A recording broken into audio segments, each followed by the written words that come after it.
Morning, everybody. I wanted to bring to you a topic today that's something that really speaks to me, and it has been an integral part of my healing journey and continues to be. Uh, it's a sneaky one. It's one that comes up in all sorts of places and gets disguised often in this term of being overly kind. And that's the people pleaser wound.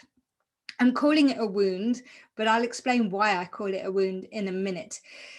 Because a lot of the time we consider people pleasers to be somebody who cannot do enough for the other person, always putting somebody else first, always thinking and being really, really, really kind. And whilst that is true, in my experience, what I've noticed is that the people pleasers at their core are very empathic, very sensitive, and extremely kind people. But somewhere along the line, it gets distorted. And this is where I'm interested in writing that balance again, because goodness knows we need a world full of deliciously, wonderfully kind, loving, empathic people. There's one piece that's really connecting all of this that needs to be addressed, and that is not giving away our power. And that's an interesting term because often I don't believe that we can give away our power or somebody takes our power unless we give them consent and authority. So, what does that mean? What are we doing here? Well, let's define what a people pleaser actually is. And a people pleaser is somebody who molds their expectations, molds themselves around the expectations of somebody else. So they're almost like a chameleon. They often lose a sense of identity of who they are, or maybe if the trauma started really early on in their life, that they never really formed a strong sense of who am I, because you're constantly looking outside of yourself to mold who you are to the person that's around you.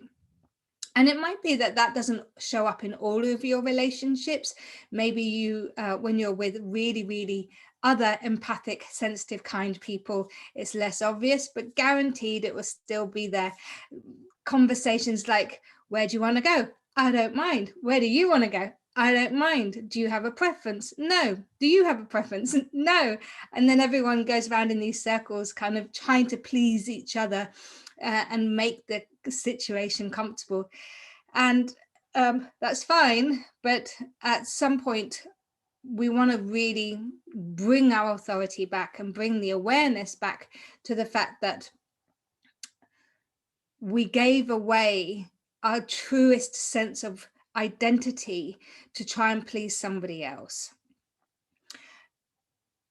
The other part of the people pleaser is we struggle because we've not learned, not because it's not possible. We struggle to sit with feeling like we are displeasing the other person. And that's the discomfort. We struggle to sit in the discomfort with our emotions. And that is key to being a healthy, kind, loving, empathic person, is the ability to be able to rumble with, I am going to stand in my authority. I'm going to be able to say, yes, I want this, or no, I don't want this. I know that I'm coming from a loving, kind place for myself and for the other person. My intention isn't to upset them. However, if this does upset the other person, then I know that I can handle, I can rumble, I can sit with the discomfort that arises within me when I'm faced in this situation. So it might be that feelings of guilt, shame, anger, jealousy, even, all of these feelings can really come up and feel massively overwhelming, especially for those of us who didn't learn how to self-regulate or manage our feelings and emotions as we got older. Now, why do I care so much about this? Is because there is a distortion here. We are those of us who are recovering people pleasers have spent the majority of our lives lying to ourselves. We say our thoughts and feelings don't matter as much as the other person, and that's a lie. It's not true. Your authentic self has a preference, maybe not all of the time, maybe not about everything, but certainly wants to have an experience. We are born with desires, feelings and emotions and wants and needs. And if we constantly push those back down and create discomfort with those, put them in nice little boxes and step them up inside of our heads, then what happens is, whether we're aware of it or not, we become resentful, we become bitter, we become unhappy, frustrated.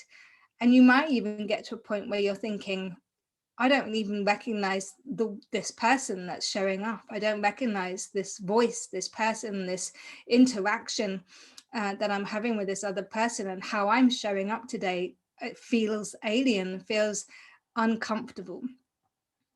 And so if there was one thing that I would like you to take away from today, is just the key awareness that every time you put somebody else's needs always above your own, there's an element of lying to yourself that happens. And that lie, that discomfort, that inauthenticity will start to eat away at you and come out in some way that doesn't feel good. So I know it's hard. I know it's really one of the most difficult things, being able to sit in discomfort when you've upset somebody else. I I really know, but it is key. It is key to healing this people-pleasing wound. It is key to creating healthy relationships where you can ask for what you want and need. And even if the other person can't give it to you, you know you have advocated for yourself.